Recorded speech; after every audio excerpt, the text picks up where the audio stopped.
जय महादेव। जितने भी सनातनी हिंदू राष्ट्रवादी भाई बंधु हैं उनको दिल से मेरा नमस्कार। सोनिया गांधी के अस्पताल में भर्ती को लेकर के बहुत बड़ी खबर आ रही है, वो आपको बताऊंगा इस वीडियो में। और गाड़ी को बम से उड़ाने की जो खबर आ रही है एक मुख्यमंत्री की, वो भी बताऊंगा बड़ी खबर। और कैसे कांग्रेस पार्टी की चाइना का प्रेम उमड़ रहा है ये भी बताएंगे। दोस्तों, सोनिया गांधी ने हमेशा से शिवसेना पे आरोप प्रत्यारोप किए हैं। कांग्रेस पार्टी ने हमेशा से एकनाथ शिंदे के ऊपर आरोप प्रत्यारोप किए हैं, क्योंकि इनका प्यार हमेशा से उद्धव ठाकरे की सरकार से थी, उद्धव ठाकरे की शिवसेना से थी। जब उद्धव ठाकरे की शिवसेना टूटी तो सबसे ज्यादा अगर कोई बिलबिलाए तो राहुल गांधी, सोनिया गांधी। सोनिया गांधी ने यहां तक कह दिया था कि एकनाथ शिंदे की सरकार ज्यादा दिन चलने वाली नहीं है। एकनाथ शिंदे की सरकार तो चली, लेकिन बीजेपी को प्रचंड जीत हासिल हुई और बीजेपी की सरकार बनी महाराष्ट्र में। हमेशा से सोनिया गांधी ने एकनाथ शिंदे पे वार पलटवार किया, लेकिन खबरें क्या आई पिछले दिनों कि देवेंद्र फडणवीस ने एक ऐलान किया कि जब एकनाथ शिंदे ने बगावत किया था और जाकर के गुवाहाटी चले गए थे अपने 42 विधायकों के साथ, तो उस वक्त इनके जान को खतरा था और इसीलिए वाई कैटेगरी की सुरक्षा दी गई थी। लेकिन वाई कैटेगरी की सुरक्षा को वापस ले लिया गया और एक पुलिस दे दिए 25 विधायकों को देवेंद्र फडणवीस ने। अब इस फैसले से शिंदे गुट काफी ज्यादा नाराज है। अब एकनाथ शिंदे के इस नाराजगी का पूरी तरीके से फायदा सोनिया गांधी और राहुल गांधी ने उठाना शुरू कर दिया। और जैसे वाई कैटेगरी की सुरक्षा खत्म हुई, खबर आ जाती है कि एकनाथ शिंदे को जान से मारने की धमकी मिल रही है। एकनाथ शिंदे को, उप मुख्यमंत्री को महाराष्ट्र के, उनके गाड़ी को बम से उड़ाने की धमकी मिल रही है कि तुम्हारे गाड़ी को बम से उड़ा देंगे। इससे विपक्ष का सीना जो है वो खुशी से झूम रहा है, क्योंकि विपक्ष एकनाथ शिंदे पे और बीजेपी पे हमेशा वार पलटवार करती रही है महाराष्ट्र में। एक तरफ ये खबरें आती हैं और उसके तुरंत बाद कर बुरा तो हो बुरा। अचानक सोनिया गांधी चक्कर खा करके गिर जाती हैं और गंगाराम दिल्ली के अस्पताल में भर्ती हो जाती हैं। स्थिति बहुत ज्यादा खराब हो जाती है, तकलीफ होने लगता है बहुत ही ज्यादा। और उनके स्वास्थ्य को लेकर के उनके पार्टी के नेता बड़ी चिंता व्यक्त कर रहे हैं। उनके स्वास्थ्य संबंधी सही सलामत हो जाए, इसके लिए कामना कर रहे हैं। अब दूसरी चीज कि कांग्रेस पार्टी में हमेशा से खटपट खटपट होते रहती है, लेकिन आपको बता दें कि कांग्रेस पार्टी कभी भी अपनी सरकार जहां पे इनकी रहती है, जहां पे सत्ता रहती है, ये कुछ भी नहीं कर सकते। सरेंडर कर दिया इन्होंने।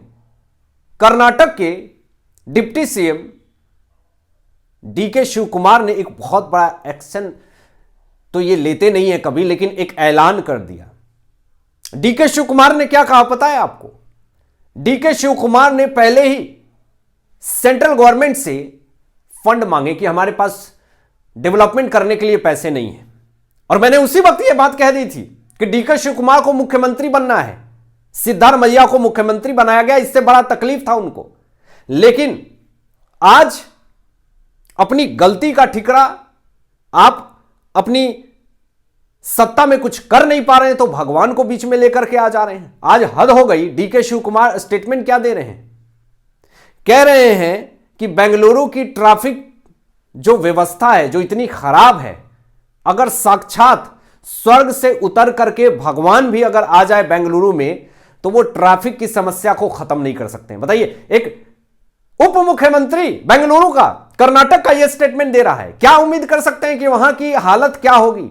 जब एक उप मुख्यमंत्री ये इस तरीके का स्टेटमेंट दे रहा, वो सरेंडर कर दे रहा है कि ट्रैफिक जैसी समस्याएं बेंगलुरु में कभी नहीं खत्म हो सकती है, भगवान भी उतर जाए तब भी नहीं खत्म हो सकती है, तो फिर आप क्यों सत्ता में हैं? इस्तीफा दे दीजिए। नहीं चाहिए ऐसी सरकार जो भगवान के ऊपर यह कह रहा हो कि उनके आने के बाद भी कुछ भी सही नहीं होगा। जिस भगवान ने इस धरती को बनाया, ब्रह्मांड को बनाया, आप उनको चैलेंज कर रहे हैं। इसका मतलब कि आप भगवान के उस महिमा मंडल को जानते ही नहीं है, और इसलिए कांग्रेस हमेशा सनातन विरोधी रहे। भगवान को बीच में लाने की क्या जरूरत थी? जो पूरे विश्व का निर्माण करता है, जो पूरे ब्रह्मांड को बनाया, जिसने हर एक इंसान को बनाया, आप उनको चैलेंज कर रहे हैं कि भगवान भी उतर जाएंगे तो बेंगलुरु की ट्रैफिक समस्या खत्म नहीं होगी। ये देखिए, सनातन विरोधी स्टेटमेंट है ये पूरी तरीके से। डीके शिव कुमार को लोगों ने ट्रोल करना शुरू कर दिया कि शर्म आनी चाहिए कि एक ट्रैफिक की समस्या को खत्म करने के लिए भगवान अवतरित होंगे, तो फिर आप सरकार में क्यों हैं, आप सत्ता में क्यों हैं? लोगों ने अच्छे से ऊपर से नीचे तक छील करके रख दिया डीके शिव कुमार को इस स्टेटमेंट के बाद से। मैं हमेशा शुरू से यह बात कहता रहा हूं दोस्तों कि कांग्रेस पार्टी का चाइना प्रेम हमेशा से दिख जाता है, और चीनी लोगों के प्रेम, राहुल गांधी का संबंध, चीन से फंडिंग जब इनकी सरकार थी, तो आज कांग्रेस नेता सैम पित्रोदा ने स्टेटमेंट दिया कि मुझे तो पता ही नहीं है कि आखिर चीन से हमें क्या खतरा है, चीन से लोगों को क्या दुश्मनी है। बढ़ा चढ़ा करके लोग दिखाते हैं कि चीन जो है वो खतरा है भारत के लिए। भूल गए क्या? राहुल गांधी से जाकर के पूछिए। राहुल गांधी ने स्टेटमेंट दिया था कि चीन के जवान अरुणाचल प्रदेश में घुस करके हमारे भारतीय सैनिकों को भरपेट पीटा कूटा। हमारे भारतीय नौसैनिकों का अपमान किया राहुल गांधी ने। चीन से क्या खतरा है? 1 इंच जमीन नहीं लेने दिया मोदी की सरकार ने। आपकी सरकार ने क्या सांठगांठ किया पता नहीं, लेकिन मोदी की सरकार जब से बनी तो 1 इंच तक ठेकने तक नहीं दिया चीन को। नहीं तो ये लोग तो लद्दाख, तो कभी सीमा पे हमेशा अटैक करते हैं और हड़पने की कोशिश करते हैं, और आप कह रहे हैं कि चीन से हमें कोई खतरा नहीं है। जयराम रमेश ने पहले ही किनारा कर लिया। क्या कह रहे हैं कि पार्टी इस स्टेटमेंट का समर्थन नहीं करती है, यह पार्टी का विचार नहीं है। अरे भैया, जब आपको यह बात कहना पड़ रहा है मीडिया में आकर के जयराम रमेश को कि यह पार्टी का विचार नहीं है, तो इससे आप समझ लीजिए कि सैम पित्रोदा चीन से कोई खतरा नहीं बता रहे हैं, कि चीन से कोई खतरा है ही नहीं इस भारत देश को। इससे समझ लीजिए कि ये भारत देश से बाहर बैठ करके इस देश में क्या करवाना चाहते हैं। डोनाल्ड ट्रंप एक बहुत बड़ा स्टेटमेंट देते हैं। क्या स्टेटमेंट दे रहे हैं कि जो बाइडेन ने बहुत $मिलियन में पैसे खर्च किए किसी एक विपक्ष को, पार्टी को जिताने के लिए, सरकार को बदलने के लिए, वर्तमान सरकार को हटाने के लिए। और कौन सरकार सत्ता में आना चाहती है? कांग्रेस पार्टी। तो इससे आप समझ लीजिए कि कांग्रेस पार्टी कितना बड़ा देश विरोधी एजेंडा धारी है। देश विरोधी एजेंडे में यह शामिल रहता है। और डोनाल्ड ट्रंप के इस स्टेटमेंट के बाद से पूरी कांग्रेस पार्टी, पूरी लॉबी लिब्रांडो भगदड़ मच गई है। जॉर्ज सोरोस कोमा में चले गए हैं। पूरी पोल पट्टी खोल करके रख दी। डोनाल्ड ट्रंप ने यह भी कहा कि जो बाइडेन जो ये नीच हरकत कर रहा था, जो वहां की वर्तमान सरकार को हटाने के लिए करोड़ों $मिलियन खर्च कर रहा था, यह भारत सरकार को बताना पड़ेगा। डोनाल्ड ट्रंप बता रहे हैं मोदी जी को, अब उसका पूरा ऊपर से नीचे तक इलाज होगा।